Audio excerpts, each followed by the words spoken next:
Ini jadi kebanyakan petani pemula ini kan ini yang selalu ditekankan oleh Kang Tito ini.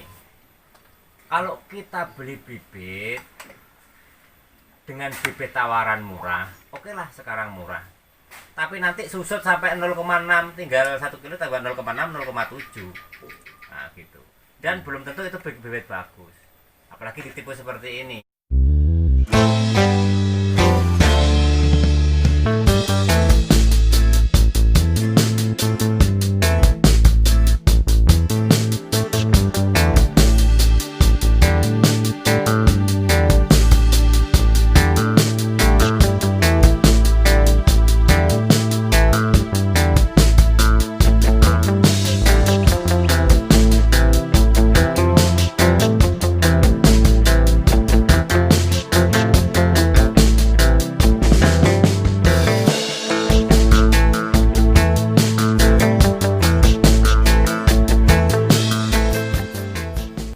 Informasi ini jadi penting kita sampaikan juga.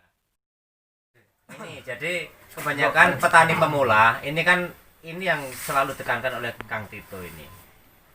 Kalau kita beli bibit dengan bibit tawaran murah, oke lah sekarang murah.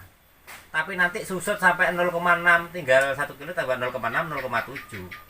Nah gitu. Dan belum tentu itu bibit bagus. Apalagi ditipu seperti ini. Jadi sebenarnya beli bibit sekarang harganya mungkin 100, 120 dengan bibit nanti beli harga September nanti harganya 200, itu bukan mahalan yang 200. Itu yang selalu ditekankan Kang Tito, karena bibit yang September Agustus itu dilakukan benar-benar bibit yang teruji, udah teruji dan itu kualitasnya bagus. Itu yang selalu dikampanyekan Kang Tito. Nah, ini kan yang petani-petani pemula kan kok tuku bibitnya wis warang, akhirnya kan ngejar bibit murah, harga 80.000, harga 90.000 dibeli. Apa yang terjadi? Ya kayak gitu, malah ditipu ini. Berarti udah ada 80 juta anggota kita ketipu. Makanya lagi sebenarnya beli bibit itu ke orang yang kenal, kalau bisa saudara kita sendiri. Kan itu yang ini baru aja ini. Padahal kemarin udah tak posting toh di grup pusat tuh udah posting komunikasi antara DWP ini biar nanti diarahkan ini loh yang benar itu berjalan. Ini dia bukan anggota PPN, bukan siapa, karena tawaran di Facebook murah kemudian ke sana sampai 60 juta. Oh, sana anggota loh di bukan. Dan kita ini juga Pak Anam yang kita harus tekankan itu masalah pemahaman masalah bibit, terutama di grup kita PPN Pak, yang benar-benar kita pahami semua itu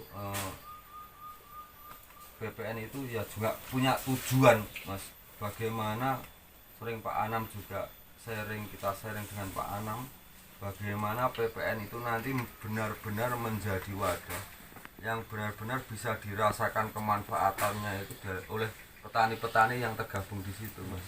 Dan salah satunya ya yang juga disebutkan Pak Anam tadi, bagaimana kita itu meminimalkan resiko-resiko yang memang itu ada peluang yang dimana kita itu akan terjerumus atau kita itu akan salah langkah, dan yang terparah itu kita akan tertipu oleh oknum-oknum yang memang di Porang ini sengaja mereka itu untuk memanfaatkan momen ini Mas. Nah, dengan adanya di PPN itu kita selalu menekankan ojo ke susu tuku ini, jangan terburu-buru beli bibit, sabar. Kita ada masanya budidaya porang itu ada masanya pembibitan. Kapan itu masa pembibitan? Yang terbaik di bulan September, paling lambat Oktober pengondisian bibit. Kenapa kita mengondisikan bibit di bulan September? Karena satu, di bulan-bulan awal musim panen di tahun 2019-2020 ini, dan mungkin akan terjadi selanjutnya, karena banyaknya di awal musim panen itu tanaman porang yang dipanen muda, yang otomatis kataknya itu belum layak untuk menjadi bibit. Duh, ora kok, tetap isik tunas kok. aku nandur kok bulang aku kae tak potasi tak tandur ya tunas. Tapi tunas kan kecil. Beda kalau bibit yang kita kondisikan bibit dari kita dapatkan dari bibit yang benar-benar dorman maksimal. Sekali tumbuh jedhiak dhuwur gede ular ora doyan virus tanah ora empan. Kan ngoten ya. Lah nek katak saka katak bola bolang.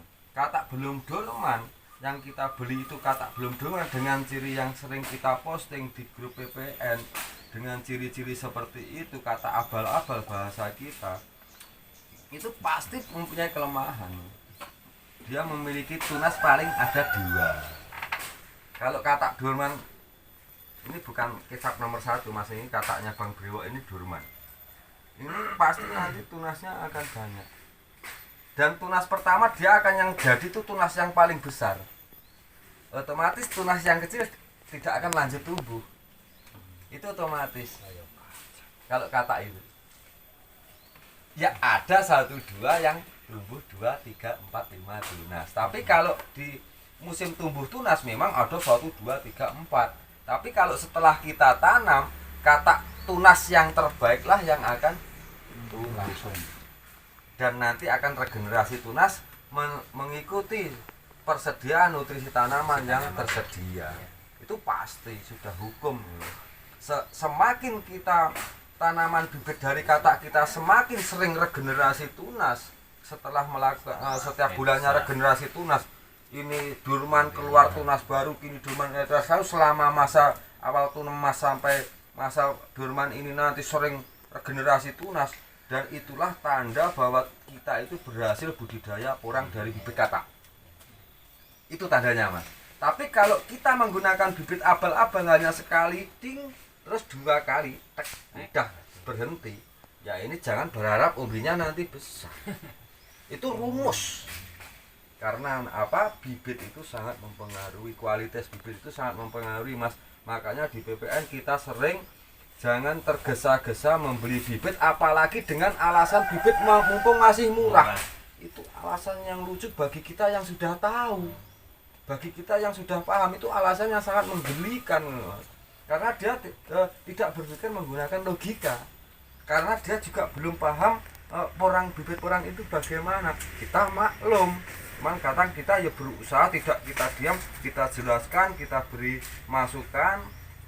Kenapa? Karena bibit umbi ini beda dengan bibit gabah, beda dengan bibit kedelai, beda dengan bibit kacang. Bibit katak ini kandungannya air tinggi loh mas, apalagi baru jatuh dari dorman. Apalagi dipaksa dorman, yang banyak kan itu ada yang posting dipotong terus digantung biar nanti nutrisinya masuk ke sini. Ndak pun digantung, dibiarkan aja nutrisi sudah diserap katak. Itu kan cara-cara sekarang yang menggelikan lah mas, ya maklum lah. Cuman ini loh mas, cara seperti itu kan melawan kodrat alam mas. Jadi yang lebih baik itu bagaimana kita mendapatkan bibit katak yang istilahnya dorman maksimal, dan dengan catatan katak dibiarkan minimal 15 hari di tanah.